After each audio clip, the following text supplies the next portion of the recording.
12 ఏళ్ల ఎన్డీఏ ప్రభుత్వ పరిపాలనపై ప్రత్యేక కార్యక్రమం ఇప్పుడు వింటారు.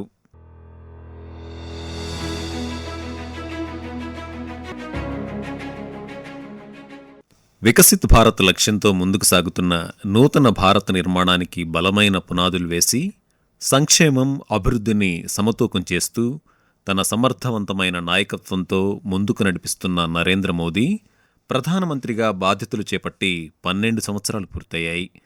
2014 లోక్సభ ఎన్నికల్లో నేషనల్ డెమోక్రటిక్ అలయన్స్ ఎన్డీఏ విజయం తర్వాత నరేంద్ర మోదీ దేశ ప్రధానమంత్రిగా మే 26న ప్రమాణ స్వీకారం చేశారు. ఆ తర్వాత 2019 లోక్సభ ఎన్నికల్లో విజయంతో రెండవసారి, 2024 లోక్సభ ఎన్నికల్లో విజయంతో మూడవసారి ప్రధానమంత్రిగా మోదీ కొనసాగుతున్నారు. ఈ 12 సంవత్సరాల కాలంలో దేశం చాలా రంగాల్లో పరివర్తన సాధించింది. 2014లో నరేంద్ర మోదీ తొలిసారి ప్రధానమంత్రిగా ప్రమాణ స్వీకారం చేసినప్పుడు భారత్ అవినీతి, ఆర్థిక మందగమనం వంటి సమస్యలతో సతమతమవుతోంది. అయితే ఎన్డీఏ ప్రభుత్వం అధికారంలోకి వచ్చిన తర్వాత ఈ పరిస్థితిలో క్రమంగా మార్పు చోటు చేసుకుంది. ప్రధానమంత్రి తొలిసారి ప్రజా సంక్షేమ మార్గంలోకి అడుగుపెట్టినప్పుడు భారతదేశం ప్రపంచంలో 11వ అతిపెద్ద ఆర్థిక వ్యవస్థగా ఉండేది. 12 ఏళ్ల తర్వాత భారతదేశం జపాన్ను అధిగమించి ప్రపంచంలో 4వ అతిపెద్ద ఆర్థిక వ్యవస్థగా అవతరించింది. దేశ స్థూల దేశీయోత్పత్తి జీడీపీ $2.1 ట్రిలియన్ నుంచి $4.18 ట్రిలియన్ పెరిగింది. ఈ సుదీర్ఘ పాలనలో దేశ సమగ్ర అభివృద్ధి, ఆర్థిక స్థిరత్వం, అంతర్జాతీయ స్థాయి గుర్తింపు కోసం కేంద్ర ప్రభుత్వం పలు కీలక నిర్ణయాలు తీసుకుంది. ఈ కాలంలో దేశం రాజకీయంగా, ఆర్థికంగా, సామాజికంగా, వ్యూహాత్మకంగా అనేక చారిత్రాత్మక మార్పులను చూసింది. దశాబ్దానికి పైగా సాగిన పాలనలో సుపరిపాలన, అభివృద్ధి దిశగా అనేక పథకాలు ప్రవేశపెట్టిన కేంద్ర ప్రభుత్వం వాటిని ప్రజల వద్దకు చేర్చడంలో కృతకృత్యమైందని చెప్పాలి. ప్రత్యక్ష ప్రయోజన బదిలీ డీబీటీ విధానం ద్వారా మధ్యవర్తుల ప్రమేయం లేకుండా జన్ధన్ ఖాతాలు, ఆధార్, మొబైల్ ఫోన్ల అనుసంధానం ద్వారా ప్రభుత్వ పథకాలలో రాయితీలను నేరుగా పేదల ఖాతాల్లోకి జమ చేస్తున్నారు. ప్రధానమంత్రి సురక్ష బీమా యోజన, ప్రధానమంత్రి జీవన్ జ్యోతి బీమా యోజన, అటల్ పెన్షన్ యోజనల ద్వారా సామాన్య ప్రజలకు సామాజిక భద్రత కల్పించబడింది. కార్పొరేట్ పన్ను సంస్కరణలు ప్రపంచ పెట్టుబడిదారుల విశ్వాసాన్ని పెంపొందించాయి.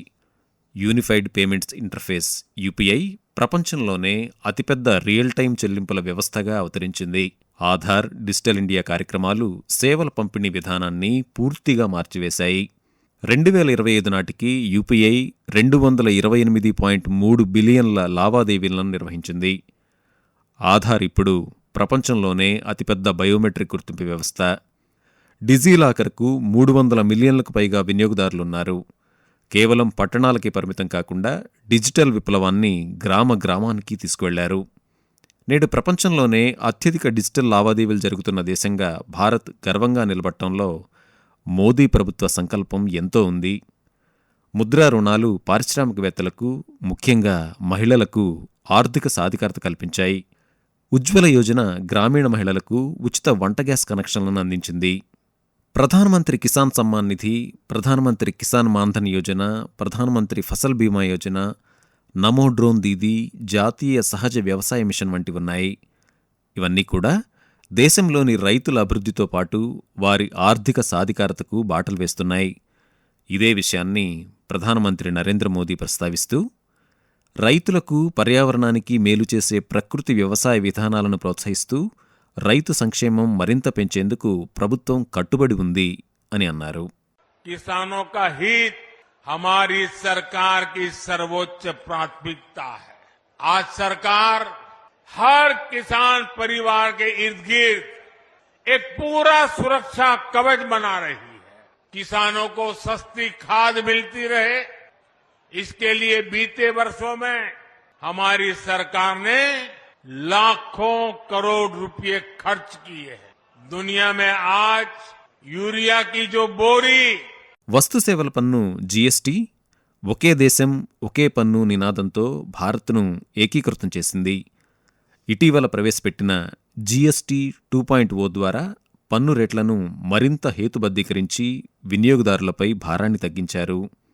చివరి వ్యక్తికి కూడా ఫలాలు అందించే అంత్యోదయ సూత్రంతో కేంద్ర ప్రభుత్వం ఎన్నో సంక్షేమ పథకాలను అమలు చేసింది.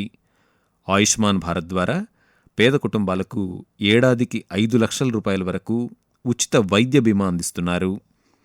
నరేంద్ర మోదీ నాయకత్వంలో భారతదేశం ఆర్థికంగా, సాంకేతికంగా ఊహించని మైలురాళ్లనందుకుంది.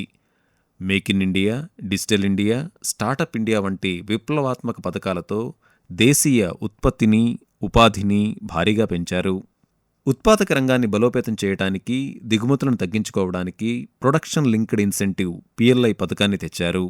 దీనివల్ల భారత్లో ఎలక్ట్రానిక్స్, డిఫెన్స్, సెమీకండక్టర్ల తయారీ ఊపందుకుంది. గత 12 ఏళ్లలో భారతదేశంలో రోడ్డు, రైలు, వాయు రవాణా వ్యవస్థల పరంగా మౌలిక సదుపాయాల కల్పనలో గణనీయమైన పురోగతి చోటు చేసుకుంది. జాతీయ రహదారుల నిర్మాణం రోజుకు సగటున 28 నుంచి 30 కిలోమీటర్లకు పెరిగింది. వందే భారత్ ఎక్స్ప్రెస్ రైళ్లు, కొత్త విమానాశ్రయాల ఏర్పాటుతో దేశంలో రవాణా వ్యవస్థ మెరుగుపడింది. PM గతిశక్తి వంటి బృహత్తర ప్రాజెక్టులు రవాణా రంగాన్ని ఆధునీకరించాయి. దేశంలోని అన్ని గ్రామాలకు విద్యుదీకరణ పూర్తి చేయడంతో పాటు పునరుత్పాదక ఇంధన సామర్థ్యాన్ని భారీగా పెంచారు. ఇటీవల తెచ్చిన భారతదేశ అణుశక్తి సుస్థిర వినియోగం మరియు పురోగతి శాంతి చట్టం ద్వారా అణుశక్తి రంగంలోకి నిబంధనలతో కూడిన ప్రైవేటు భాగస్వామ్యానికి అనుమతిచ్చారు. గతంతో పోలిస్తే ప్రపంచ శ్రేణి మౌలిక వస్తువుల కల్పన కోసం బడ్జెట్ కేటాయింపుల్లో 6 రెట్లు ఎక్కువగా కేంద్ర ప్రభుత్వం పెట్టుబడులు పెట్టింది. PM గతిశక్తి కోసం లక్షల కోట్లు ఖర్చు పెట్టి రోడ్డు, వాయు, రైల్వే, జలమార్గాలు ఇలా అన్నింటిలో వేగవంతమైన పురోగతి సాధిస్తోంది. ఉత్తరాన చీనాబ్ వంతెన, తూర్పున అరుణాచల్ ప్రదేశ్లోని సేలా సొరంగం, అస్సాంలోని బోగిబీల్ వంతెన, పశ్చిమాన ముంబైలో అటల్ సేతు, దక్షిణాన దేశంలోనే మొట్టమొదటి వర్టికల్ సీలిఫ్ట్ ఇలా ఎన్నో గర్వించదగ్గ ప్రాజెక్టులను పూర్తి చేసింది.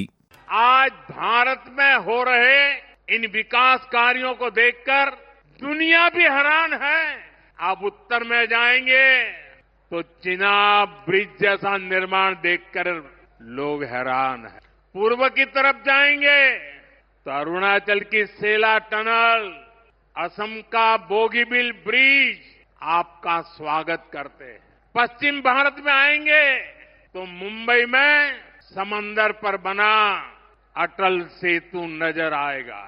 सुदूर दक्षिण में देखेंगे तो पंबन ब्रिज मिलेगा जो अपनी तरह का देश का पहला ब्रिज है. కోవిడ్-19 సమయంలో ప్రారంభమైన PM గరీబ్ కళ్యాణ్ అన్న యోజన ద్వారా దేశంలోని 80 కోట్లకు పైగా ప్రజలకు ఉచిత రేషన్ అందుతోంది. ఉగ్రవాదంపై రాజీలేని పోరాటం చేస్తున్న నరేంద్ర మోదీ ప్రభుత్వం దేశ సరిహద్దుల్లో మౌలిక సదుపాయాల బలోపేతం ద్వారా రక్షణ రంగాన్ని పటిష్టం చేసింది. రక్షణ రంగ ఎగుమతుల్లో భారతదేశం సరికొత్త రికార్డులు సృష్టించింది. రక్షణ రంగంలో స్వావలంబన ఆత్మ నిర్భర్ భారత్ కార్యక్రమం ఫలితంగా 2025-26లో రక్షణ రంగ ఎగుమతులు 38,424 కోట్ల రూపాయలకు చేరుకున్నాయి. భారతదేశంలో తయారైన బ్రహ్మోస్ క్షిపణి, పినాకా రాకెట్ వ్యవస్థ, ఆకాశ్ వాయు రక్షణ వ్యవస్థ, తేజస్ యుద్ధ విమానం ప్రస్తుతం సేవలందిస్తున్నాయి. స్వదేశీ పరిజ్ఞానంతో నిర్మించిన విమాన వాహక నౌక INS విక్రాంత్ భారతదేశ సైనిక పరాక్రమానికి కొత్త చిహ్నంగా నిలిచింది. రక్షణ ఉత్పత్తిలో ప్రైవేటు రంగ భాగస్వామ్యం కూడా గణనీయంగా పెరిగింది. ఉగ్రవాదులకు గట్టి సందేశమిచ్చేలా చేపట్టిన surgical strikes, Balakot, operation Sindoor వంటి చర్యలు బలమైన జాతీయ భద్రతా విధానాన్ని చాటిచెప్పాయి. ऑपरेशन सिंदूर ये सिर्फ नाम नहीं है, ये देश के कोटि कोटि लोगों की भावनाओं का प्रतिबिंब है. ऑपरेशन सिंदूर न्याय की अखंड प्रतिज्ञा है. 6 मई की देर रात, 7 मई की सुबह पूरी दुनिया ने इस प्रतिज्ञा को परिणाम में बदलते देखा है. G20 అధ్యక్షతను విజయవంతంగా నిర్వహించడం, గ్లోబల్ సౌత్ తరపున గళం వినిపించడం ద్వారా అంతర్జాతీయ వేదికలపై భారత స్థానం బలపడింది.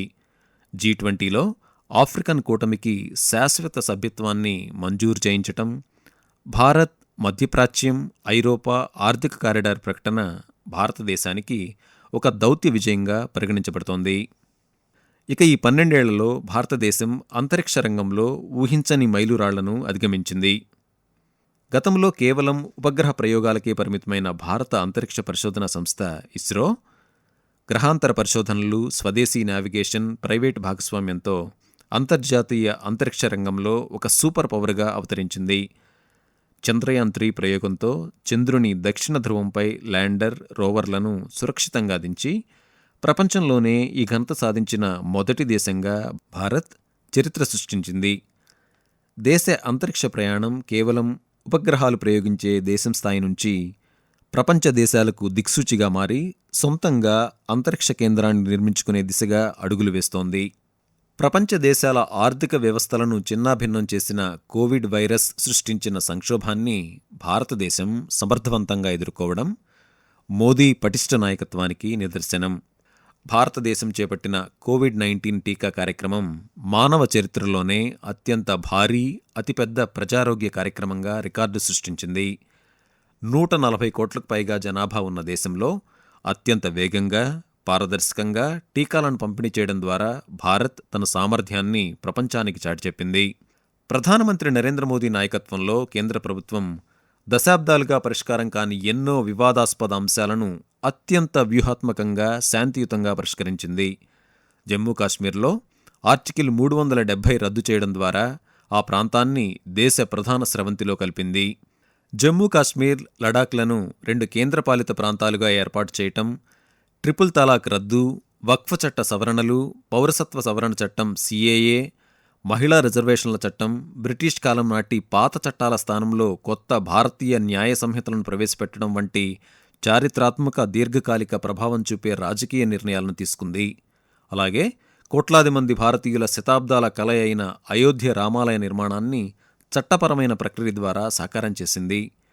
పశ్చిమాసియాలో నెలకొన్న ఉద్రిక్త పరిస్థితుల కారణంగా ప్రపంచ దేశాలు ఇంధన కొరత ఎదుర్కొంటున్నప్పటికీ దేశంలో ఇంధన కొరత లేకుండా చేయడం కూడా ఎన్డీఏ ప్రభుత్వ దార్శనికతకు మరొక తార్కాణం. ఇక ప్రధానమంత్రి నరేంద్ర మోదీ తన 12 సంవత్సరాల పాలనలో వికసిత్ భారత్ దార్శనికతతో సబ్కా సాత్, సబ్కా వికాస్ సూత్రం ద్వారా సమ్మిళిత అభివృద్ధిపై ప్రధానంగా దృష్టి సారించారు. మౌలిక సదుపాయాల అభివృద్ధి, దేశంలో డిజిటల్ విప్లవం, అంతర్జాతీయంగా భారతదేశ కీర్తి ప్రతిష్టలు పెరగటం ఈ ప్రభుత్వం సాధించిన విజయాలని చెప్పడంలో సందేహం లేదు. మొత్తంగా చూస్తే ఎన్డీఏ ప్రభుత్వ పరిపాలన భారతదేశాన్ని ఒక నిశ్చల స్థితి నుండి ప్రపంచంలోనే అత్యంత వేగంగా వృద్ధి చెందుతున్న ఆర్థిక వ్యవస్థగా మార్చడంలో విజయవంతమైందని నిపుణులు విశ్లేషిస్తున్నారు. దేశ స్థూల దేశీయోత్పత్తి గణనీయంగా పుంజుకోవడం, మౌలిక సదుపాయాల కల్పనలో వేగం పెరగడం వంటి పరిణామాలు ఈ కాలంలో ప్రధాన ఆకర్షణగా నిలిచాయి. సంస్కరణలు, పనితీరు, పరివర్తన అనే 3 సూత్రాలను మూలస్తంభాలుగా చేసుకుని రూపొందించిన విధానాలు సంక్లిష్టమైన పరిపాలనాపరమైన సవాళ్లను అధిగమించే దిశగా దేశాన్ని నడిపిస్తున్నాయి. అభివృద్ధితో పాటు దేశ వారసత్వ పరిరక్షణకు కూడా సమాన ప్రాధాన్యమిస్తూ సాగుతున్న నరేంద్ర మోడీ పాలనలో ఆర్థికాభివృద్ధి నుంచి సామాజిక సంక్షేమం వరకు, స్వావలంబన లక్ష్యం నుంచి డిజిటల్ మార్పుల వరకు, మౌలిక వస్తువుల విస్తరణ నుంచి జాతీయ భద్రతా బలోపేతం వరకు ప్రతి రంగంలో దేశం వేగంగా పురోగమిస్తుందనేది యథార్థం. దేశమే ప్రథమం అనే లక్ష్యంతో నరేంద్ర మోదీ నాయకత్వం భారతదేశాన్ని వికసిత్ భారత్ వైపు అడుగులు వేయిస్తోంది. గడచిన 12 ఏళ్ల ప్రస్థానంలో ఎన్నో సవాళ్లను ఎదుర్కొంటూ సంస్కరణలను అమలు చేస్తూ దేశాన్ని విశ్వగురువుగా నిలిపేందుకు ఆయన చేస్తున్న కృషి అసాధారణమైంది. నవభారత ప్రగతి ప్రయాణం రాబోయే తరాలకు సరికొత్త భవిష్యత్తును అందిస్తుంది అనడంలో ఎటువంటి సందేహం లేదు.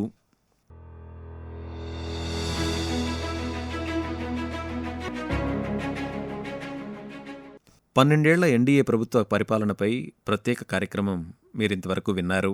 రచన ఎంఎల్ఎన్ మాధురి, వ్యాఖ్యానం బాలకృష్ణ ఎల్లాప్రగడ, సమర్పణ ప్రాంతీయ వార్తా విభాగం, ఆకాశవాణి విజయవాడ కేంద్రం.